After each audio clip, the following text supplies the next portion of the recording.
Good afternoon. Hi. Everyone enjoying TechEd so far? Yeah, good day? Long day? I guess this is the longest day of the 3-day conference, or 3.5-day conference so far, so I don't blame you guys if you fall asleep. My name's Fahan Sattar. I work for Datacom here in Auckland. I'm originally from the UK. I'm actually from a town called Bradford. Does anybody know what Bradford's famous for? Curry. So I had some curry. My mum sent some curry over to give out at this session. Unfortunately, biosecurity ate it, so it's not here. But we've got this laptop to give away, so we're all good. I think you prefer the laptop over the curry. So what will I be covering in this session? Deploying of Windows Server 2012 on bare metal, server core, minimal server, and some more things around that. So I'll cover around what's new in the Windows deployment services, what's new in the Windows installation options, how that links in with Windows Server interface, and how you can use features on demand to minimize your disk space usage.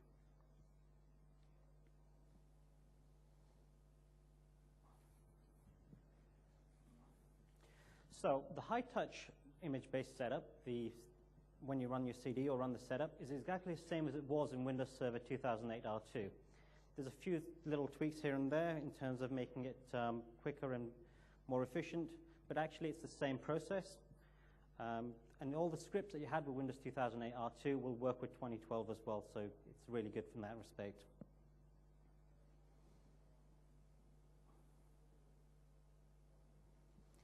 The other way to deploy Server 2012 even, is to use the MDT 2012.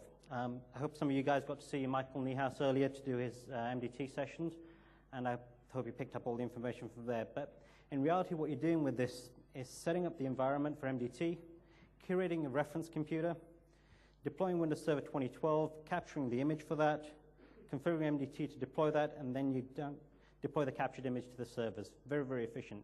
Now, if you link those two, the MDT together with the System Center, you'll find that you're able to do a zero-touch based installation. So it's really, really useful.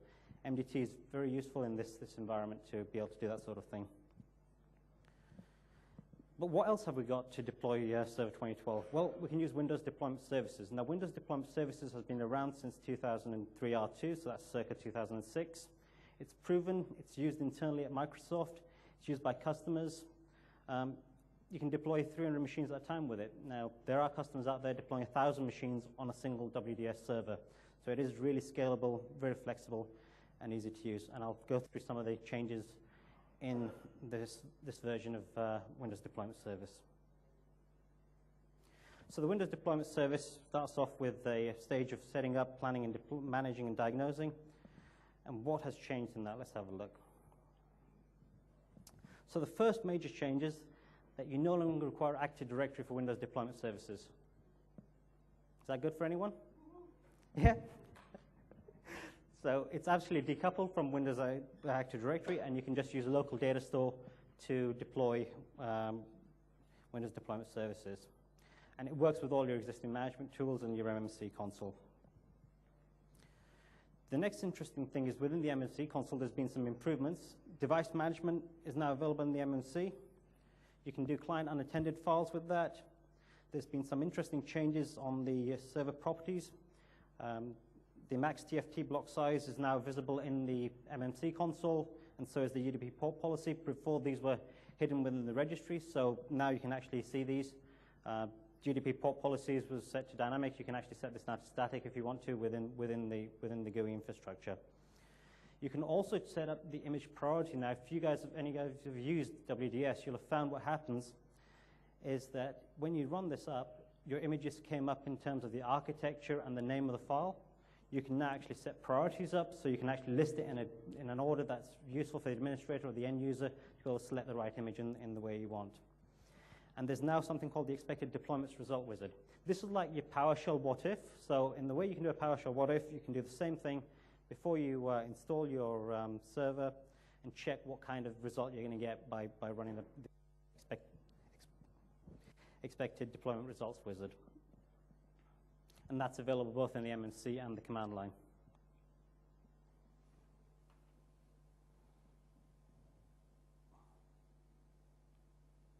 Another interesting development within WDS is that you can now add metadata to your images, to your drivers, and your device groups. This allows you to do boot level and image level filtering. So if you want to do some clever things during the installation, you can actually link it together. So when you're doing your WDS, it can go off and do a query, figure out if this machine requires this driver. If it does, it will install it. If it doesn't, you can skip it. So it's really, really interesting things there. The other interesting thing they've added into WDS in Server 2012 is ETW-based logs. You've got support for /trace parameter. Your old error logs are still there. And there's now increased performance counters. There was about 19 performance counters in the earlier versions. Now there's 50 performance counters that you can use to see what's sitting inside WDS. So the next stage of the WDS process is to do the boot with Pixie, and we'll go through some of the additional features that have been brought into that. So UEFI 2.1 support has been included. It supports x86 architecture. That's going to be really good for your server. No? Well, since Server 2012 is only 64-bit, it's not going to be really useful. But on the client side, Windows 8 and x86 will be brilliant if you want to do that. Also, what they've done is separate out your BIOS and UEFI settings within the WDS console and added better support for IPv6. It does require a stateful DHCP server and a couple of other things, but you can go through and use DHCP v6 all the way through your WDS process. You can do a full IPv6 deployment. So once you're in there, the next stage of the WDS deployment process is the actual transfer of the boot and OS loader. So there's been some interesting enhancements here. They've actually changed a few things, which means that the performance has gone from being 8 megs a second up to 20 to 30 megs a second. The UDP allocation ports have been changed, so it actually uses 16 ports by default.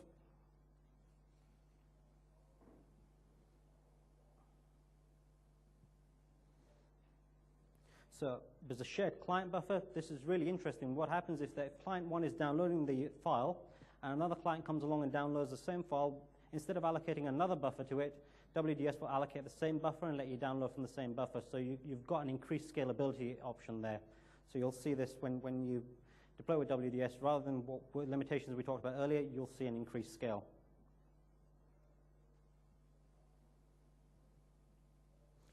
So once it's run the WDS, it can start applying from the WinPE the image itself.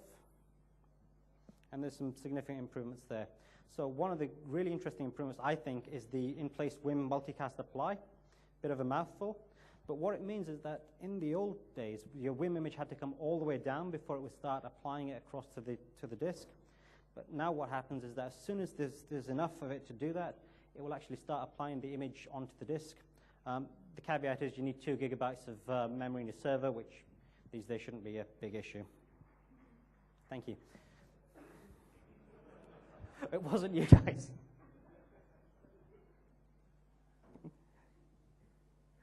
So another improvement that's been made is the smaller block size. What happened previously was that the Ethernet packet, the block size exceeded an Ethernet packet, so you would get fragmentation in the Ethernet packet. You'd wait for the server to time out, the server would time out, the client would time out, and you'd end up with transfers failing. So what they've done is now each packet is the length of an Ethernet packet, and so you don't get any fragmentation. It means that you get faster deployments on the gigabit networks. Also, there's another new feature called VHDX Apply. So this is only available if you use a VHDX file, not VHD. And what it allows you to do is do sector-based partitioning. So we can actually deploy it sector by sector rather than where the Wim you had to deploy by files. And allows you to do multi-partition deployments of your OS.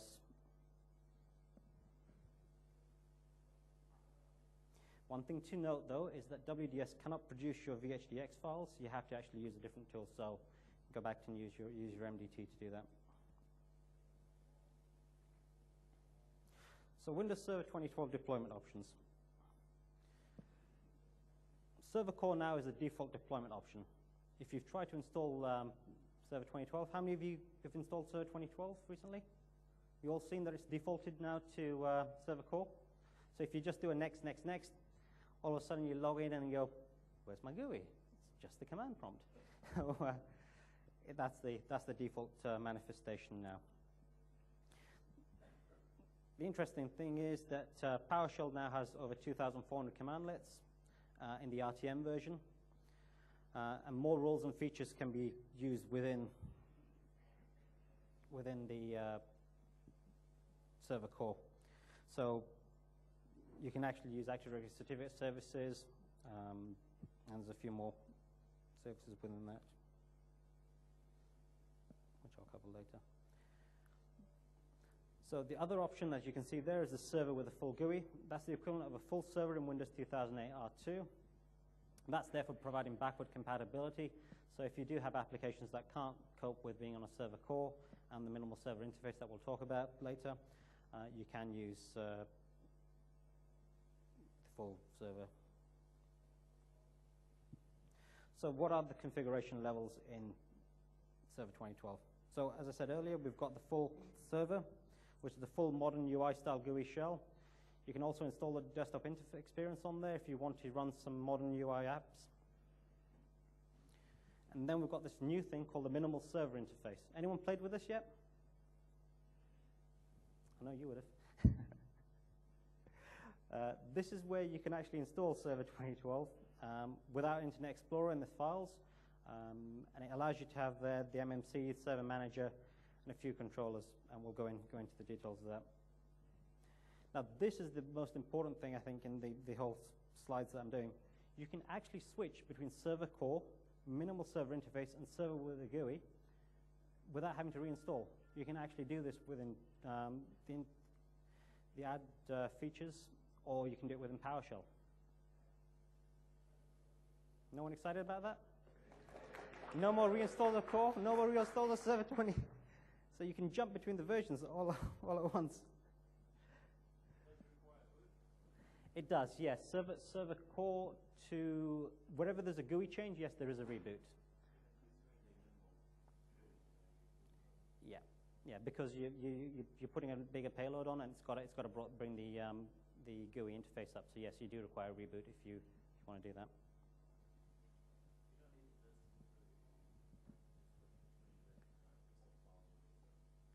I'll cover that later in the slides. So yes, I'll come to that. The question was, do you still need the installation disk to change between the versions? And I'll cover that in the slides going forward. So, transition between server core and server, you need the server management tools.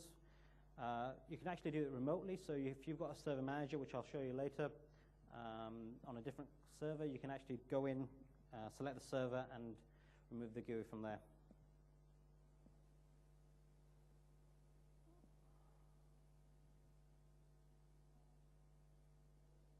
So the command to go from full server to server core, it's PowerShell command, uninstall Windows feature, server GUI management infrastructure, or infras, it's there, and just restart, and that will actually bring you from a full server down to a server core. It does take a while. It is taking off about 4 gigs worth of storage when you're going from full server down to server core. Single reboot. Server core to full, again, rather than uninstall, you install the Windows feature. Now, there is 2 features to install. You've got to install the management infrastructure and the server GUI shell, and that will take you back up to a server core, to full server. So, why don't we do a demo?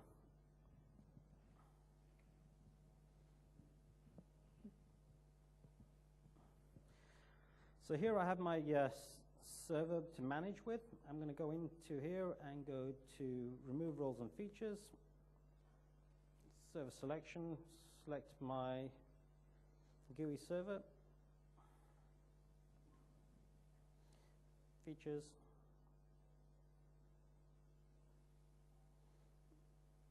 user interface infrastructure. see when I removed that, it also wanted to remove the server graphical shell and the Windows PowerShell ISE, so it knows all the interdependencies and automatically selects them for me. So let's go ahead and remove these. So just to prove to you that this is my server with a GUI, that's the one that we're talking about here. Just bring up. Everyone see that all right? Screen resolution's gone a bit wonky, so task manager there and remove. And in a few seconds we should see this server start to remove. It's always exciting when you try and run a demo.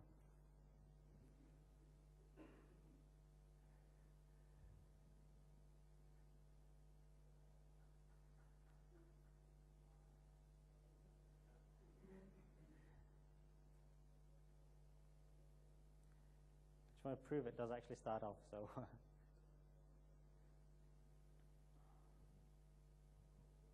it worked in the rehearsal, so I can be sure of that. So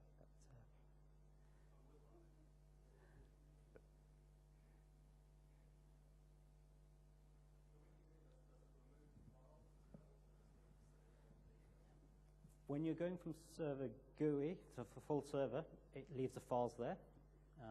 So yeah, it does leave the files there. If you've done Windows updates to it, it will leave the Windows updates there as well. So yep, so it started off there. And you see the Windows installer module going like crazy, uninstalling it. Now, it does take about 20 minutes, so we're not going to stand here for 20 minutes waiting for it to do that. And we'll use the powers of snapshotting to jump ahead.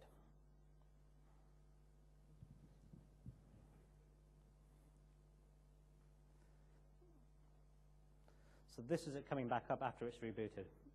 After it's uninstalled the server GUI, it's coming back up.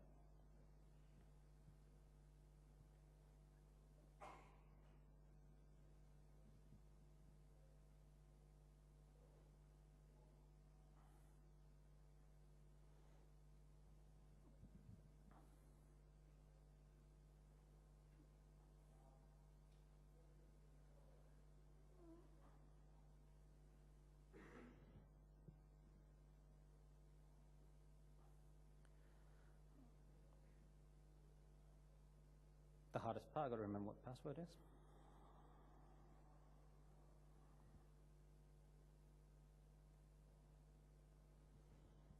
First time lucky. So let's prove that this actually is running server call. Start PowerShell.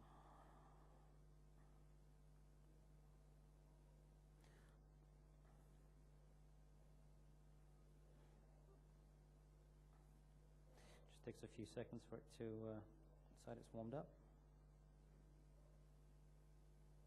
Okay. So if I go here and try and install the WDS Windows feature, so install Windows feature WDS and do a what if.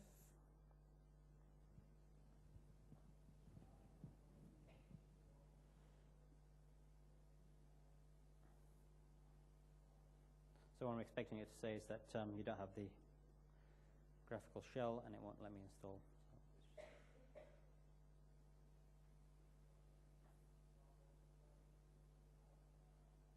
Don't worry, I'm writing a business case for a manager to get me a new laptop with an SSD, so it should be faster next year. So.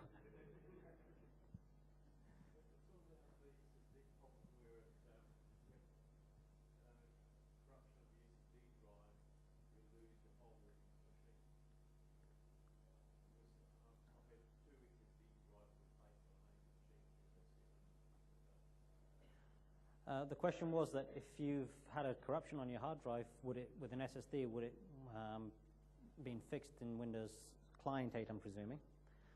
I don't know. I think it's like any hard disk. If the actual disk is filled, whether it's SSD, if it's spindle disk, it's gonna.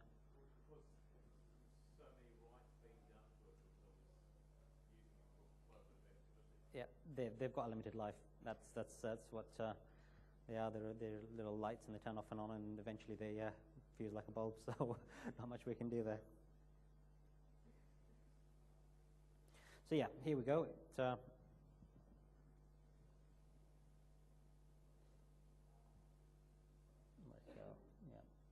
it will require, as you can see here, it's saying it needs the graphical management tools and infrastructure to actually install that. If we go back here to our normal server, go here to manage. If I try and add a role to the same server again,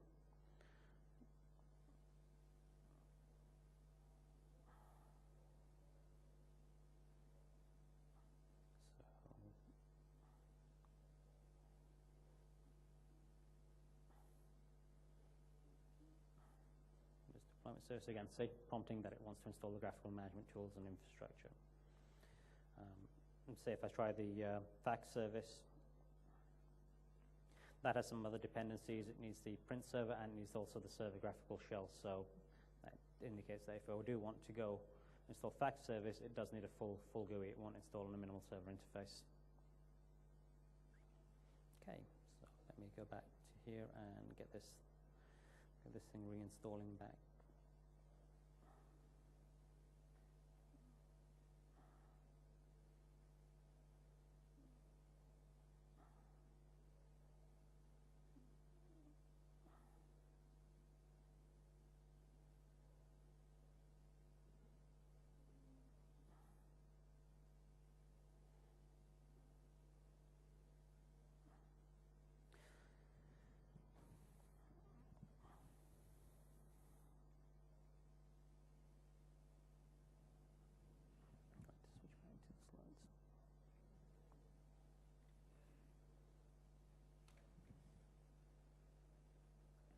So, minimal server interface. So what is minimal server interface? It's a server without a GUI, but actually it's just without Internet Explorer and Windows Explorer. It provides all the benefits of server core. The difference in the Windows GUI and minimal server interface is about 300 megs. That's the disk space reduction you get. So there's not a lot of disk space reduction, but you are getting the benefits of having to do less patching. So some of those benefits of Windows Core, server core, of the patching cycles and things, you're getting that with the lack of Internet Explorer, the lack of Internet Explorer, and a few other bits and bats. So, and it gives you the ability for developers and administrators to shift towards running headless servers. So if you've got applications out there that currently work in the full GUI, you can go down to a minimal server interface, see the result of what's happening, and then move down further once the issues have been resolved. So how do you convert to and from a server graphical shell? Well, again, you can use the server manager, or you can use the uninstall server graphical shell using the PowerShell tools. Run the opposite one to install. You can also go from server core up to minimal server interface if you want to.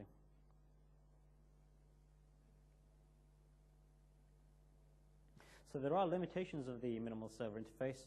The common dialog box is functioning, so a lot of your control panel icons will work, except networking, because that has some hookings with Internet Explorer, so it won't work.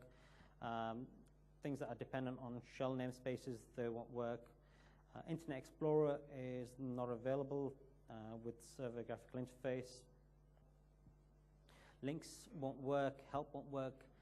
Applications that rely on Internet Explorer, so there are things that when you install the application, you run the setup, it comes to the end, it wants to open Internet Explorer to send you to their marketing website.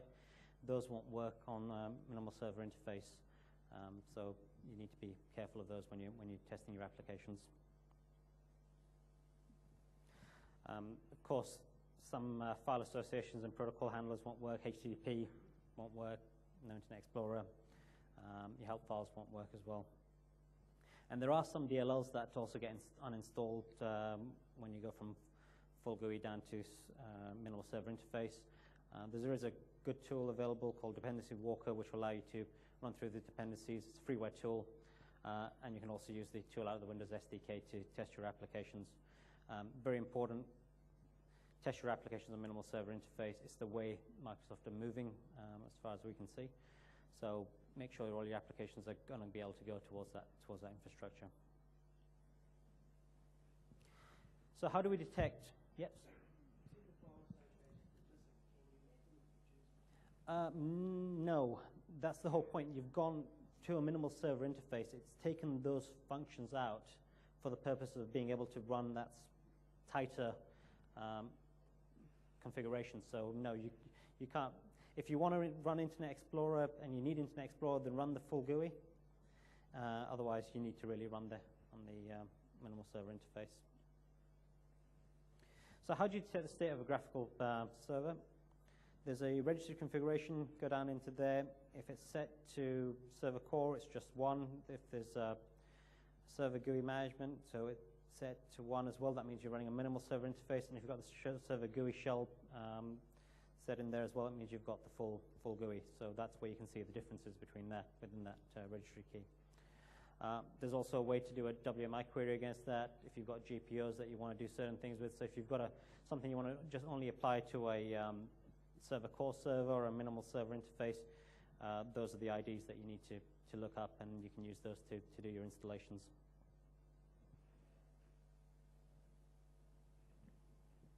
And this is just a brief summary. I don't expect any of you guys to take all this in at the moment, but there's a brief summary of all the differences between the different interfaces, and the slides will be available for you to go through that. So, another demo.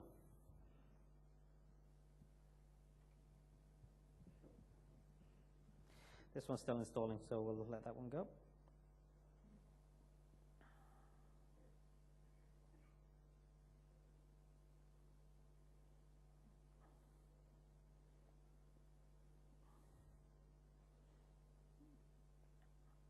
I was hoping that this would be complete by now, but it doesn't look like it is, so I'm going to have to...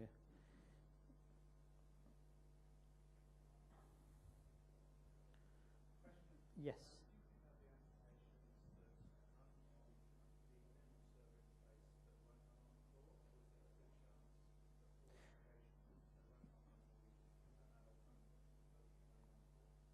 So the question is that if there's applications running on minimal server interface, will they run on core? Test is the best answer there. Yes, they should, but if there are things that different in your application, it's better to test it and make sure.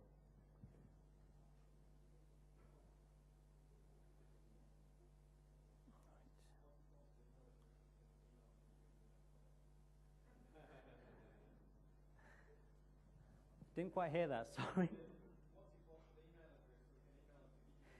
He's in the room, so we can all petition him later.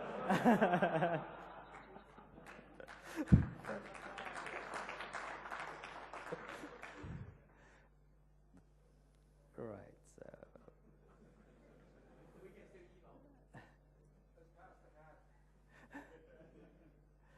Right.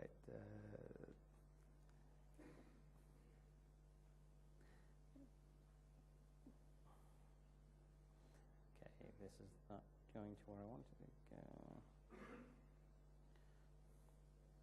It's a good job we have snapshots, isn't it?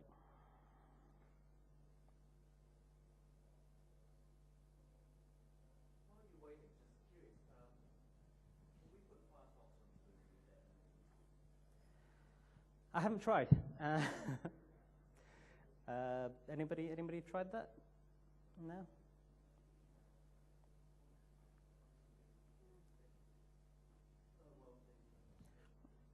Right, so.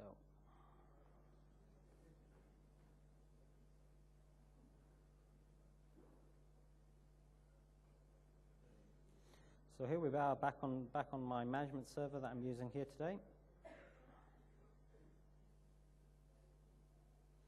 Go back to remove roles.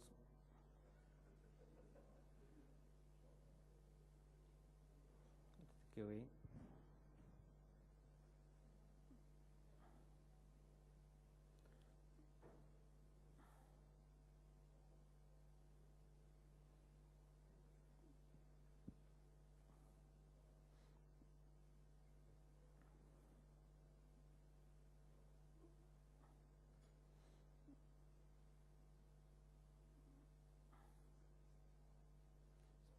thing is up.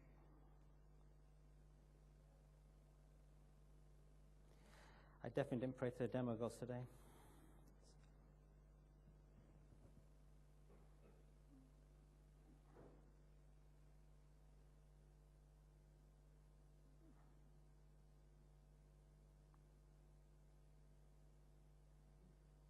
Let's try that one more time.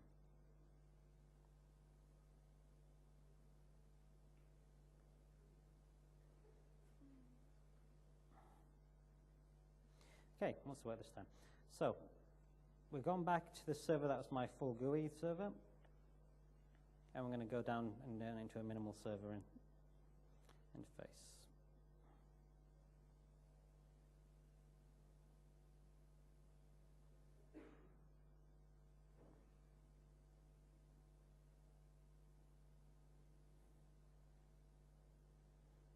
So this management server that I'm running is running minimal server interface. If I go here and try and use help, it won't let you run the help.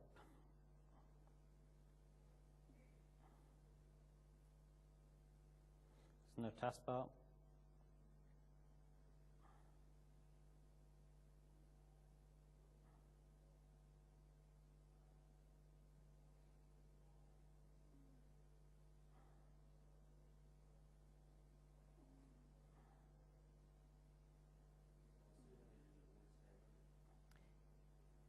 Yes, yeah.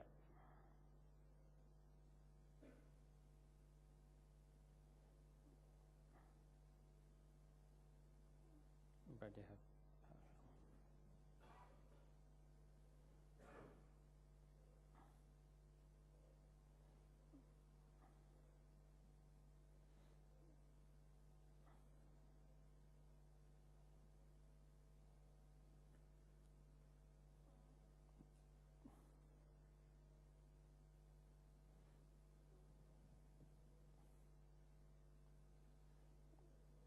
It's not going very fast today, is it? I know, you all want to go to TechEd, but you're going to have to wait till I'm done. You all want the laptop.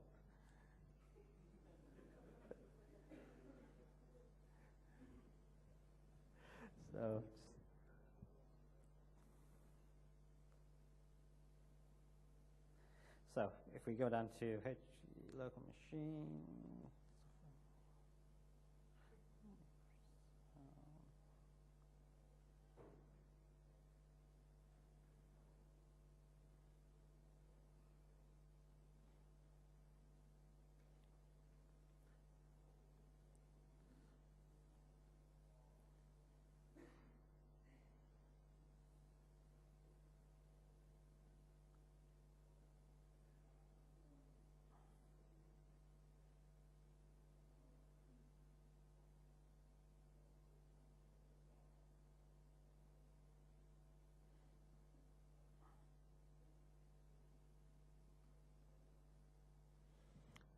so as we can see here, it's got the server GUI management, the server core all set to 1, which indicates this is running minimal server interface.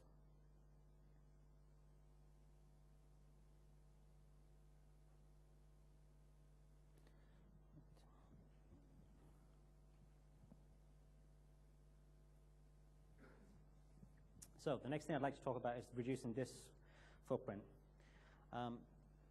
In Windows 2008 R2 and 2008, all the roles and features were copied to the Windows side-by-side store. That's in the Windows Win SXS store.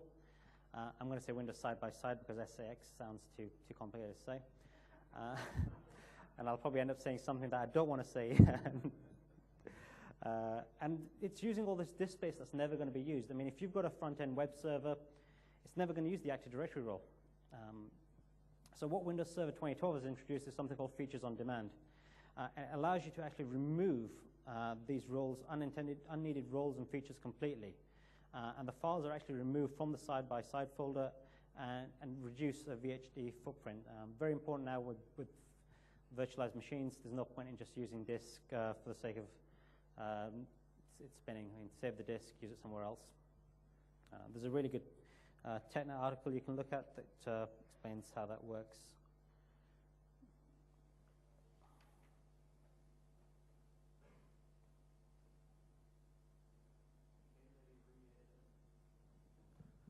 Sorry, what was that? Yes, you can. Yeah, I'll cover that in a second. So if you install Server Core from running just the next installation, you'll find that the actual files are not there. You actually do need to provide it immediate for it to put those back in. But you'll find what you find with the Server Core is when you install it using next, if you go into it in PowerShell or in DISM, it'll come up with disable with payload removed. In PowerShell, it'll show you as it's a removed feature, so the functionality is not there. So to remove a role or feature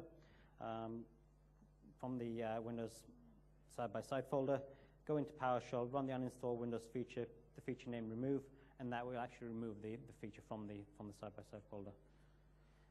You must do this from PowerShell. You can't do this from the server management interface.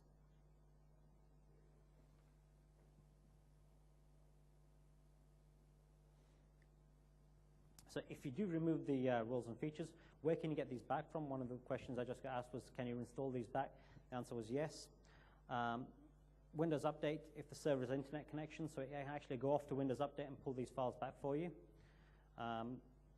You can use the WIM directly. You can mount the WIM, or you can use another server's side-by-side directory. So you can actually point it to another server and tell it that this is a server to use and pull the files from there. You can also set this as a group policy, so you can actually set it up and say globally where you want your servers to pull their files from. So if you had all these servers that were running an extreme server core and you wanted to move them up or something, you can just point them to one place rather than going out to the internet or having to go somewhere else. So how do you mount the WIM? First of all, you create a folder to mount the WIM in. You've got to determine the index of the server using the GUI. Mount the WIM using the DISM command, and then that will allow you to go through the PowerShell and install the actual feature that you need. You can use the WIM directly. Again, go to DISM to find the index of the server, and then install the files that you need.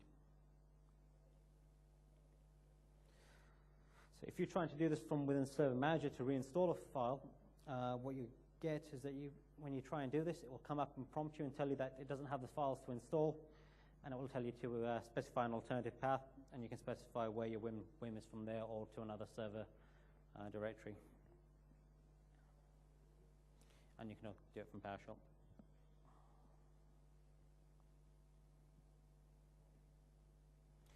So, as I was saying, if you have Server Core installed at the beginning, you do require a source to get it up from Server Core to up to minimal server interface or full GUI.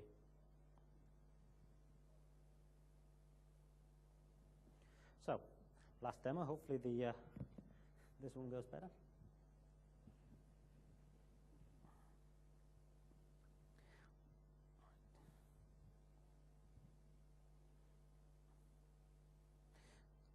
So here I have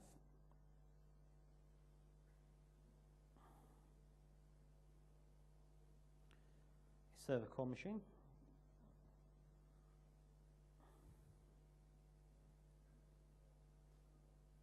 I'm going to start PowerShell on.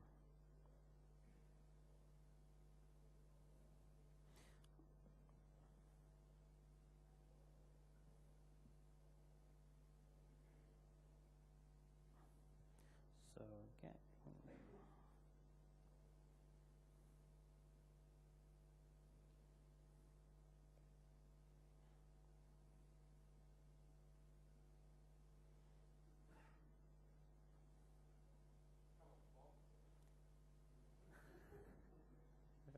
right, okay, it's warm up.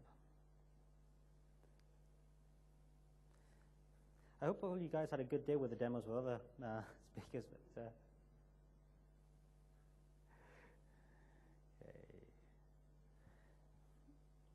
get dash Windows.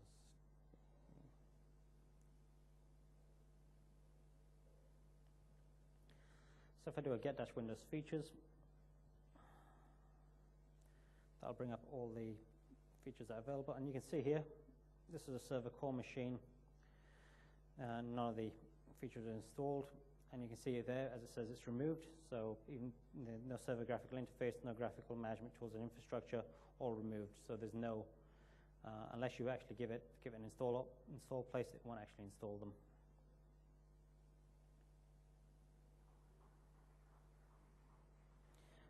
So if I go back across to my server interface, manage, and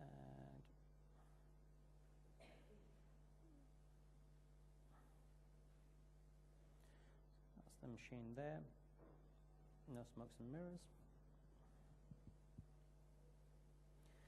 Go back to features, and then if I try and install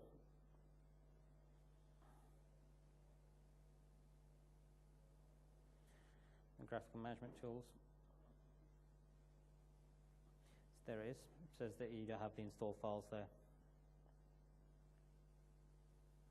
So what we can do, as I said, is specify the alternate path. Go into here. It's actually really good reading in here. It actually gives you information of where you can point it to for source files, and also what to do for your Wim source from your city. So let's get that going.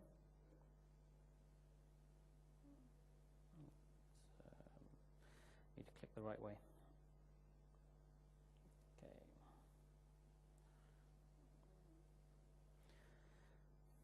So that is now pulling the actual Wim files from this machine back to my server core machine and taking that up to a full GUI.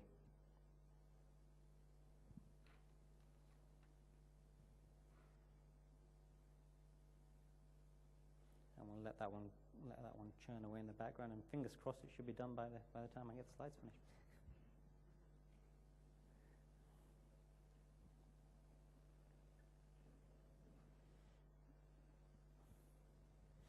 So the only feature that's not available with Features on Demand is .NET 3.5. It's not included in the Windows Server 2012 image. If you do install something that does require Windows .NET 3.5, there's an application compatible shim within the Server 2012, and it will prompt to install it. The actual source for that is not part of the install.wim. It's actually in the install media, but it's in a folder called sources.sxs, or it's available from Windows Update. So that's one thing to note, that if you are needing .NET 3.5, it doesn't come out of the box. You've got to go in to the install media sources SXS or the Windows Update to get that update. There's two interesting white papers on .NET 3.5 available on TechEd. First one covers server. The second one covers client and server.